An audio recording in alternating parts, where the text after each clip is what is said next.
Good morning, Twin Cities. Welcome to your Sunday and welcome to Reckoning with Real Estate, a show about the American dream and building a better real estate company. My name is Paige. I'm with the Real Estate Collaborative. I'm joined with Megan, who's also with REC. Hi, Megan. Hi, Paige. Hi, Megan. And also we have Leora, who is joining us online from sunny California, or maybe rainy California. I'm not sure, but from California nonetheless, where it's probably warmer than it is here. But the last episode, we talked about, Megan's going to take this part. Yes, we did kind of a overview of housing, of what NIMBY means, not in my backyard, YIMBY, yes, in my backyard. And that's why Leora is here. She is with YIMBY Action National in California, where she's joining us from. But so we thought maybe this time we could go deeper into, you know, if you're out there listening and you're thinking, I want to advocate for more housing. I see, you know, certainly folks on the streets who need a place to live. What can I do? So maybe, Leora, do you want to kind of introduce yourself one more time in case people missed last week, and then give a quick little note about your work with YIMBY?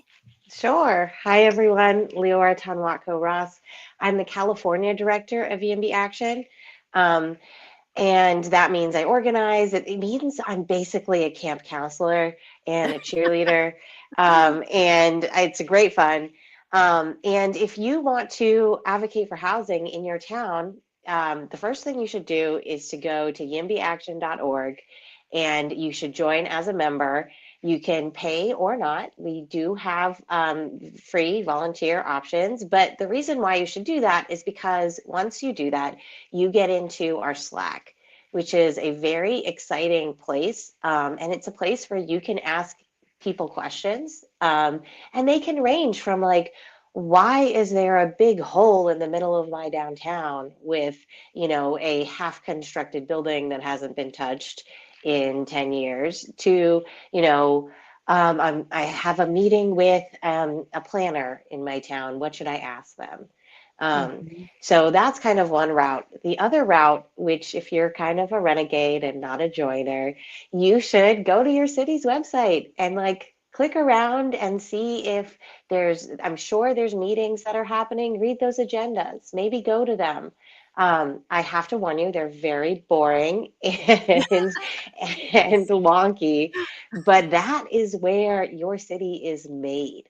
In those really boring technical meetings, people are making decisions that impact you and your rent in your town.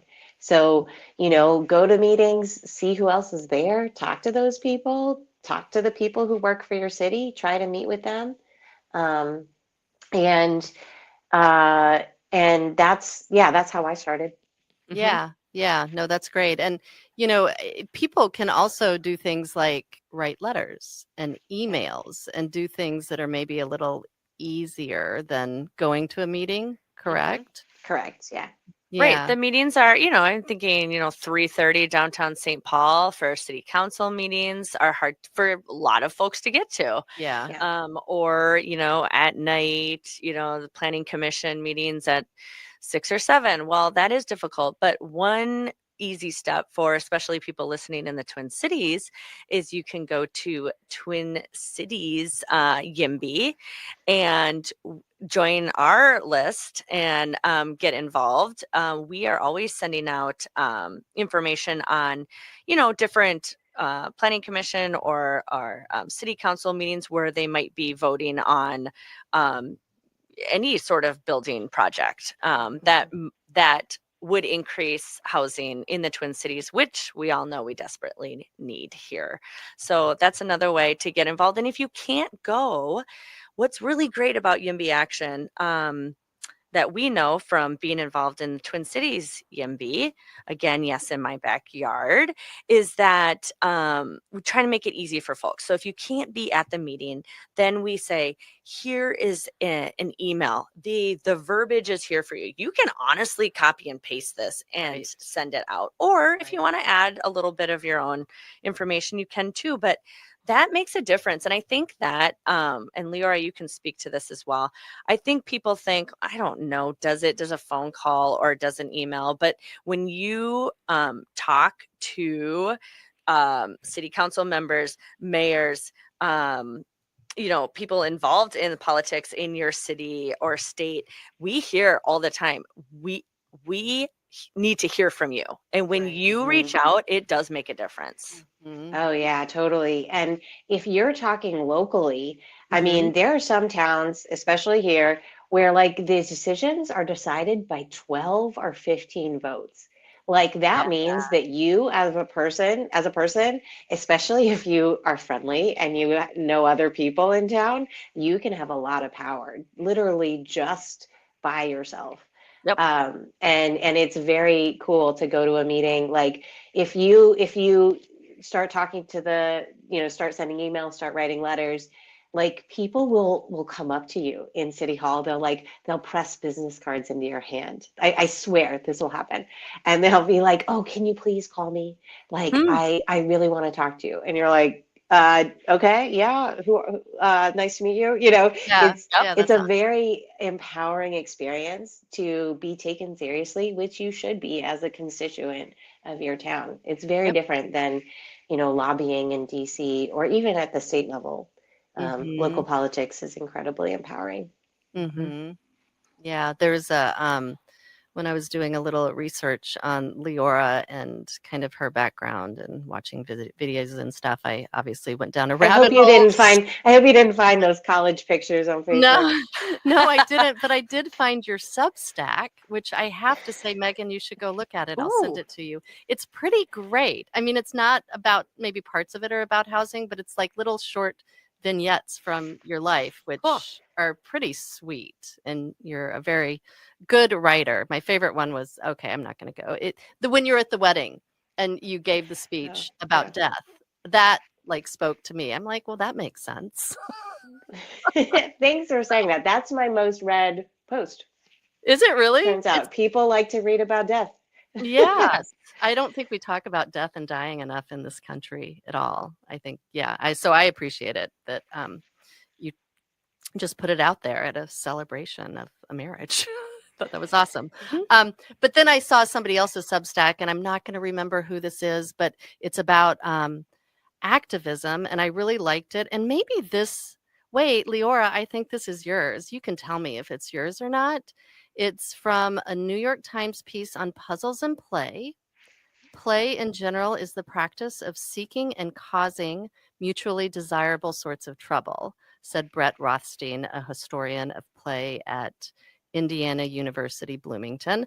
When people take a political action, they are engaging in a kind of troublemaking, but it's actually play. We're playing together. It's much more fun if you approach it that way. I love that. Thank you I mean, that's how I try to approach it because, and this is interesting because I'm a professional agitator, right? And honestly, most of the time, the thing that agitates people is talking about how effed up something is, and I got really tired of that personally, to be honest, even though it gets the clicks. And that's why I have my Substack, is because I am always like trying to like like the explainer video genre, where like someone is like, oh, this terrible thing is happening, let me explain to you why it's so bad. Like that's something that I have to do for my job sometimes. And when I have that lens for too long, it makes me sad. And I think there is this approach that I try to bring every single time I can, which is we have this ability to change our little worlds. And the best way to do that is to do it in a way that's really fun for you personally. Because if you're having fun, everyone around can tell, and they're like, what's that lady doing? I want to do that. And that is sort of an antidote to this, like, you get the text from the Democratic Party, right? Or like the emails, like it really has kind of gone the other way. And so I, as often as I can, try to to bring the positivity. And that's what YIMBY is. YIMBY is yes. Mhm. Like it is yes in a world of no. We are the Right. yes people. Well, and it's one of our favorite quotes at REC is, if you're not part of the solution, then you're part of the problem. Hmm. And so YIMBY is very solution oriented. Right. And I love the idea of, activism as an advocacy, as play. I mean, I'm at a city council meeting and I am so agitated. I'm pretty sure my blood pressure goes up like 20 or 30 points because just Right. it's hard for me. Absolutely. I've been there a million times. It's not Mhm. good for your health. No. And But Paige, how many bookmarks or like drink Matches. What do you have call you made? Have you knitted at those meetings? Oh, Angrily knitted. that's what I have to knit when I'm sitting through those meetings. 'Cause at and least that's what you have to do. Like Yes, maybe and I'll that's write a what I was Substack on saying. this. You can do that. Bring a book if Right. they're at a boring part, and you can do that. So I'm Right. just telling you, if Mhm. you have never been to one, you should go. It Yeah. really is fascinating. Try and like mark some time, and that's where you're absolutely right, Laura. That's where things happen, and there's not many people in that room. Mhm. Yeah. And I think especially now with how fractured and broken our Mhm. federal government is, it just feels like it's, several years ago, I thought the federal government was super sexy and interesting. I just don't anymore. I Mhm. mean, I think local government is kind of sexy and interesting. And to your point, that is where the change happens, Yep. at least the change that is important and affects your community and your neighborhood and kind of how you feel about being in the world. So that's a really good point. Yeah. And you can go and not say anything. Just, Oh, yeah. Yeah. you don't have to just go check it out. Yeah, absolutely. So for the listeners out there, that is your homework over the next Yes. week or two. Go to a city council meeting. Oh, and you can also watch them online. Most of them have the CCTV or Yeah. whatever it's called. Is that And what if it's you're called? already involved, your homework is to do a little thing that makes it more fun for you, whether Yes. that's knitting during a meeting. So I secretly am working on a novel. Sometimes when I'm in these long meetings, I'm like, oh man, Nice. I'm That's gonna, awesome. give my character this sort of speech patterns that this council member who's been bloviating on for half an I love hour, right? I'm sort of just, and once I started to think that way, then I was like, oh, this meeting is not a waste of my time. It's Yep. research, so Yep. Character development. yeah, Well, they exactly. certainly are. I know lots of characters in the Yes. city council meeting on both sides Yep. and Yep. with the audience as well, generally speaking. Uh-huh. So, okay, well, I think we're going to head into break, and we are reckoning with real estate, and we are going to talk to Leora a little bit more in a couple minutes. So we'll see you on the other side. Bringing down the light, every swing you take, mine often. Welcome back to Reckoning with Real Estate, a show about the American dream and building a better real estate company. This is the second half of the show, and we're talking to Leora Tanwatko Ross with YIMBY Action, based out of California, although they have chapters all over the country, including one in the Twin Cities. And we're going to talk a little bit about zoning, everyone's favorite subject. And Leora, during the break, you had a fun fact about zoning. So why don't you share that with our listeners? One of Obama's speechwriters basically kept deleting the word zoning from his speeches because he wanted to talk about it. Obama is a huge fan of more housing, Yeah. and he knows how important it is for Yeah. cities and Americans. But it's wonky and it's not sexy. And Right. so he doesn't Right. say it in his speeches. Zoning, zoning, zoning, zoning. We'll just say it a lot for the next like 13 minutes. What was I going to say about, zoning? And Well, I was going to say we have one of YIMBY Actions that you have wonderful swag that Yes. and listeners can go on to, is it yimbyaction.com, I think? Is that the website? Yeah, it's .org. Yeah. And there's some pretty funny stuff on there, but also some great items that you can purchase. And one of them, and one of my favorites, is a t-shirt that says Legalize Housing. That's a great conversation starter for folks when you're wearing that out and about, right? It is. Yeah, I have people stop me all the time and ask me about it. And they're very good quality too, and they're cotton, and yeah, it's lovely. I think you can go to ZAZZLE.com too. Don't you have a lot of your stuff on ZAZZLE? So Yes. if anybody's looking for some YIMBY swag, those are the two places you can go. So legalized housing ties right into the idea of zoning. So Leora, would you take a few minutes and explain to our listeners what zoning is? Zoning is the rules for what is allowed on a particular piece of land. And that includes the uses. So is a school allowed here, or commercial, or a hotel, or housing? And then it can get all the way down to the nitty-gritty details of how many parking stalls need to be here for every unit. How tall can this be? How dense can it be? How much of the surface area of the site can be covered by a building? It can get really nerdy really fast. Yeah, and along those lines, what does restrictive zoning mean? It means when you have a piece of land, you can say only one residential unit is allowed to be built on this piece of land. And Yeah, regardless of like if there's space, or or like what the owner of the property wants to do with it. right, so as an example, like in our metro area, like in the suburbs, it's often you can have one residential property per, like, well, let me say it a different way, 4 residential properties per acre, which then means pretty large lot sizes, which then means they're more expensive, and the infrastructure, the sewer and water, is more expensive. Everything just becomes more expensive, which means certain people, the lower end of the economic spectrum, won't be able to afford to live there, which back in the 50s and 60s was kind of the point. Right. To keep people out. And I guess that's more exclusionary zoning. Well, and we were talking in the last episode last week, and then this week, oftentimes you think of building housing, and folks are talking about people on the street and trying to house unhoused folks. But like that example that you just gave is a perfect example of, we're talking about right now,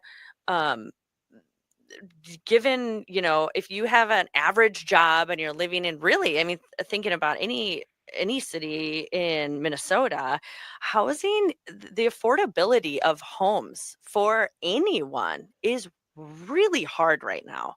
And I know we don't have the prices that California has, Leora, but they're very high compared to where we were at 5 years ago. And it's really hard for people to afford homes. And so when we're talking about zoning and we're talking about getting people into homes, we're talking about getting everyone into homes. I think the last couple episodes we've talked about like the extremes, but we're seeing in our industry too, in real estate, that it's really difficult for folks who purchase their starter home to be able to afford that next level home. Their family's growing, they're outgrowing their homes. And yes, we know that back in the day, people had multiple children and living in a tiny home.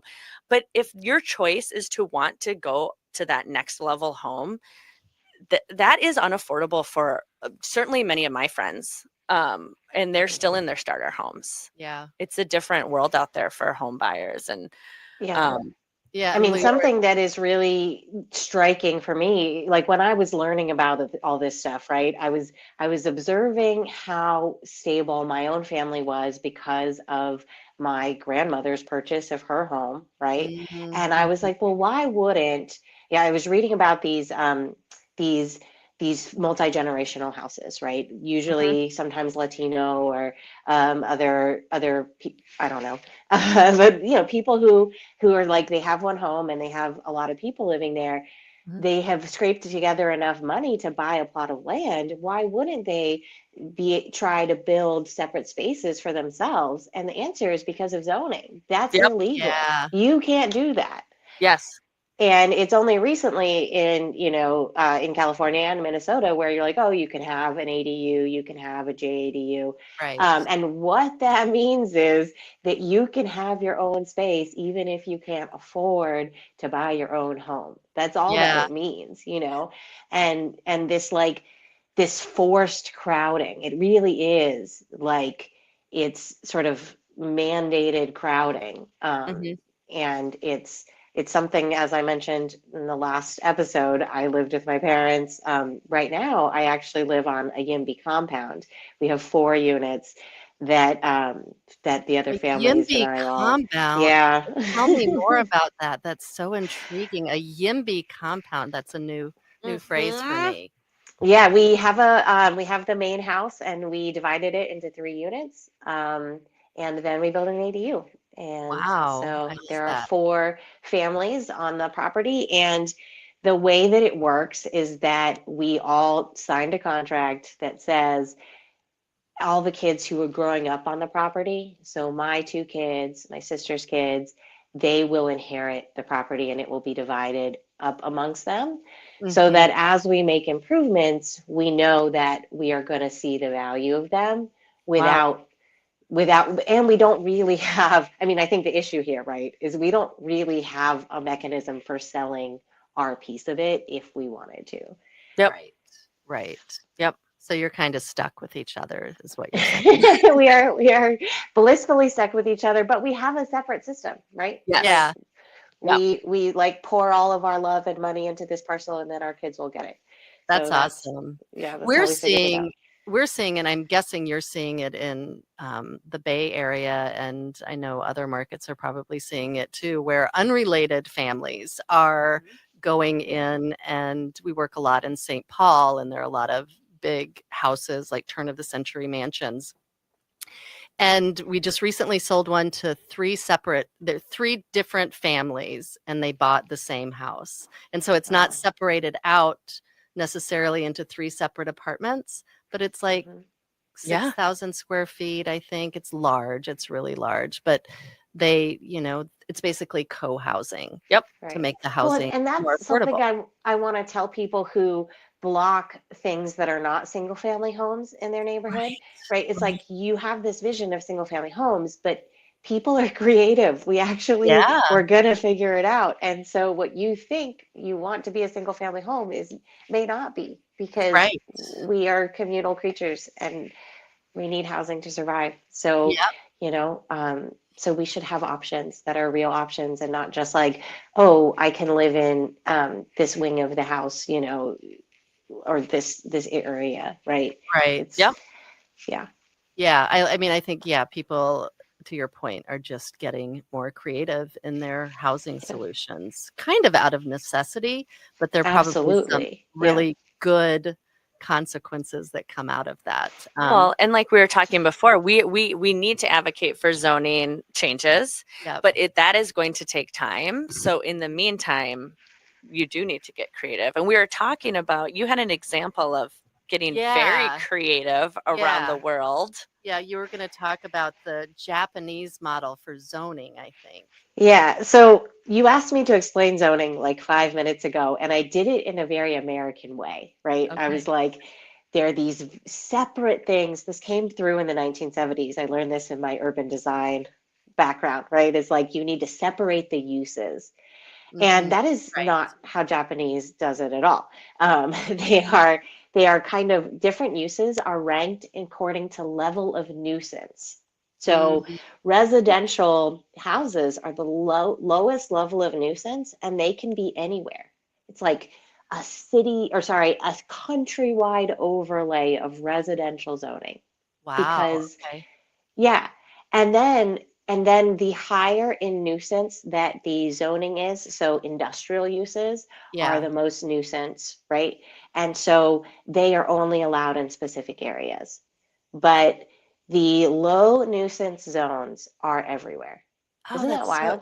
That is Yes. fascinating, and you did a very good job explaining it. So I'm wondering, so would you say that the Japanese model of zoning has less regulations than our zoning, or I don't know enough about it to yeah. say, but just the concepts of, sort of looking at the uses in that way makes a lot of sense to me.